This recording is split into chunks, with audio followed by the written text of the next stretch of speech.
Hi, welcome back to my channel. This is Lori with Sweet and Dill Designs.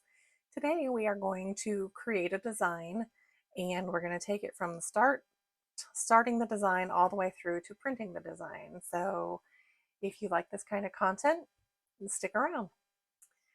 So to begin with, I always design in several different programs. I have a few that I like more than others. So Silhouette Studio is probably my favorite because I've been using it for so long and I know my way around it better. I also use Canva quite a bit. When I first come into Silhouette Studio, I always start my image at 13 by 19, and I do that because most of the film that goes into the printer is 13 by 19. I personally prefer and use rolls almost exclusively. It's very rare for me to put a sheet of film in my printer, but I have, and I usually start with that, even though the size will possibly differ, and I will edit this when my design is completed. So the first thing we're going to do is we're going to come up here to file and we're going to merge. We're going to merge our image that they have requested into our Silhouette Studio. So here's the little cow that they want.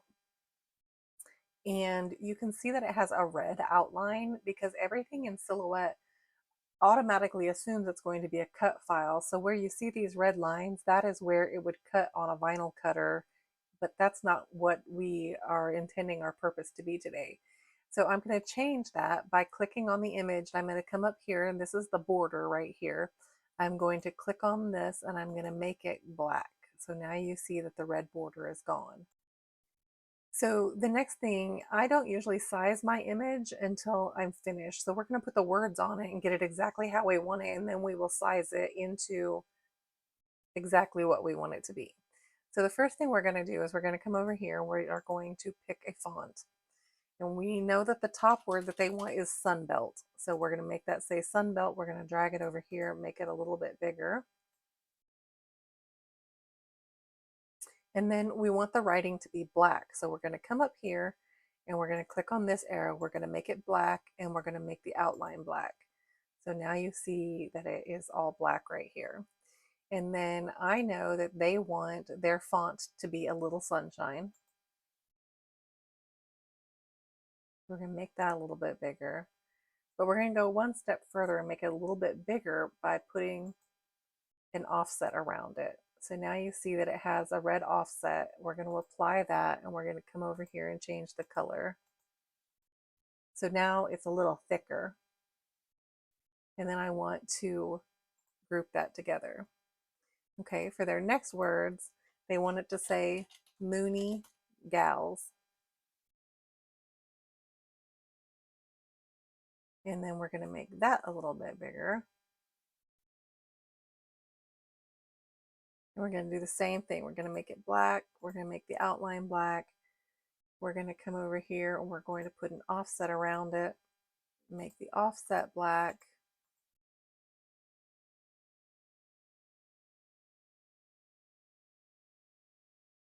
So this is a perfect example of making a mistake. So we're actually going to click the back button till we get back right here before we put the offset on it. I forgot one thing. We need to change our font. So we're going to come back in here and we're going to change our font, make it a little bit bigger. Then we'll put our offset on it and change the color. I want to leave that in there so that you know that it is okay to make mistakes. You can always fix it by hitting the back button. Okay, so now I'm going to group these together. Now, one more thing, well, actually two more things that I want to do here. I didn't get that grouped. This one's not grouped either.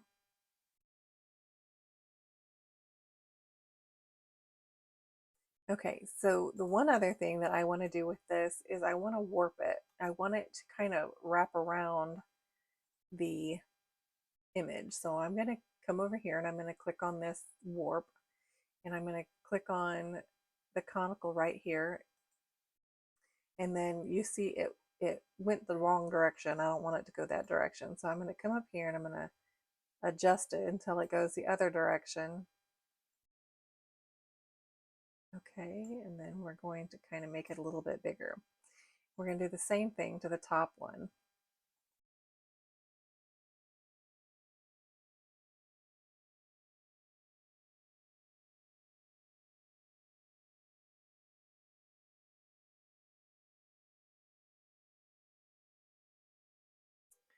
just ever so slightly. Okay, so that looks pretty good. I'm not sure that I like this one. I think this one needs to be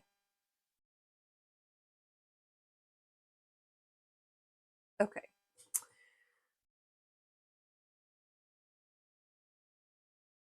Pull this down so they're both about even from the image. Okay, so you see that it's kind of off on the sides a little bit. So we're going to go ahead and select everything, and we're going to make this a little bit smaller.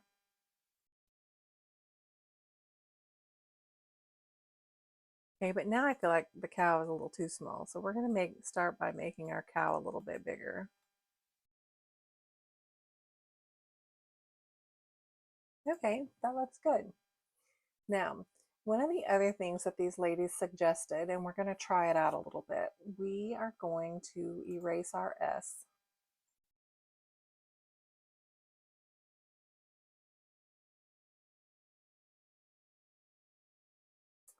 And we are going to come over here. I already went and got one. We're going to come over here and we're going to copy this $sign. We're going to come over here, paste her in, and then we're going to try and make it around the same size and fit her in here so it shows a money sign. Now that actually does not look bad at all. Okay, so we're going to go ahead and duplicate this money sign. We're going to do the same thing down here. We're going to make it smaller because it's a little smaller down here. Try and make it around the same size as that one.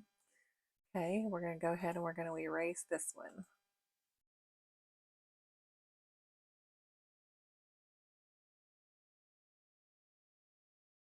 Now, when you click on this eraser, you can make the eraser smaller. I just didn't. Okay, so we're going to move this into place over here.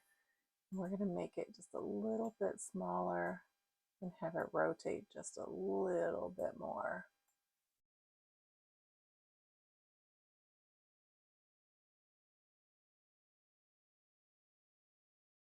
Okay, not bad. Okay, so we are going to group all of this together, and I think that looks pretty good.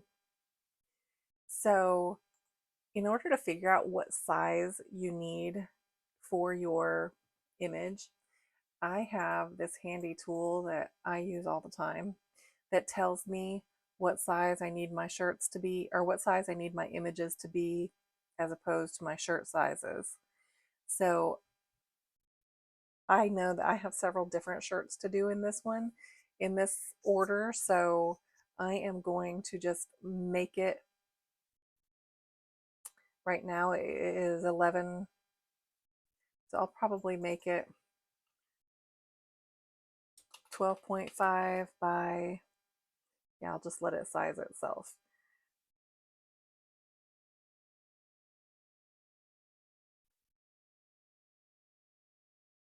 Okay, and then I will come back over here, and now I'm going to make this. So I want my width to be 13, that's good. But I only need my size to be like, or my height to be like 12.5.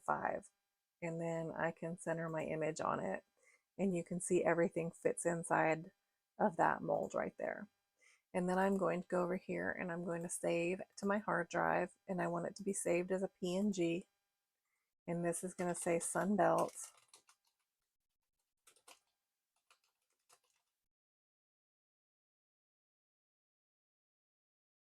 But I want it to save it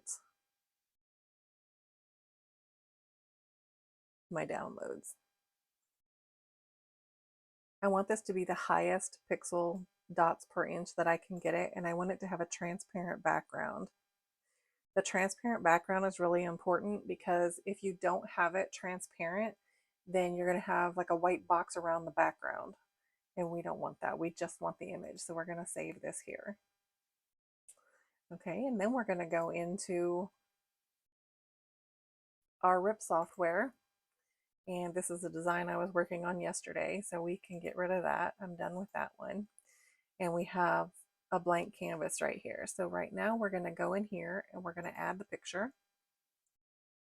We're going to pick our selection and we're going to click open, and it's way bigger than our canvas. So down here,